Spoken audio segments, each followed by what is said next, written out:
D V news Karnataka. ನಾನು ಶಂಕರ್ ತೊಂಟಾಪುರ. ರಮೇಶ್ ನಡಗೇರಿಗೆ ರಾಜ್ಯಮಟ್ಟದ ಬಸವಶ್ರೀ ಪ್ರಶಸ್ತಿ. ಚಡಚಣ ಧಾರವಾಡದ Natya Spoorthi arts and cultural academy register ಅವರು ಕನ್ನಡ ನಾಡು, ನುಡಿ, ನೆಲ, ಜಲ, ಸಾಂಸ್ಕೃತಿಕ, ಸಾಹಿತ್ಯ, ಸಾಮಾಜಿಕ ಸಂಶೋಧನೆ, ಶಿಕ್ಷಣ, ಕೃಷಿ, ಯೋಗ, ಪತ್ರಿಕೋದ್ಯಮ, ವೈದ್ಯಕೀಯ, ನೃತ್ಯ ಕಲಾ ಮತ್ತು ನಾಟಕ, ಸಿನಿಮಾ ಮುಂತಾದ ಕ್ಷೇತ್ರದಲ್ಲಿ ಗಣನೀಯವಾಗಿ ಅನುಪಮ ಸೇವೆ ಸಲ್ಲಿಸಿದವರಿಗೆ ಪ್ರತಿ ವರ್ಷ ಪ್ರಶಸ್ತಿ ಕೊಡ್ತಾರೆ.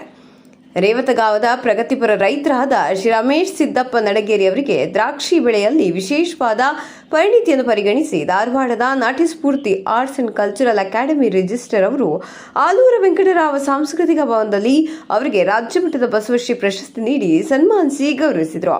ಈ ಸಾಧನೆಗೆ ರೇವತಗಾವದ ಸಕಲ ಗ್ರಾಮಸ್ಥರು ಹಾಗೂ ಗೆಳೆಯರ ಬಳಗ ಅಭಿನಂದಿಸಿ ಸಂತೋಷ ವ್ಯಕ್ತಪಡಿಸಿದ್ದಾರೆ. DV news Karnataka, Vijayapura.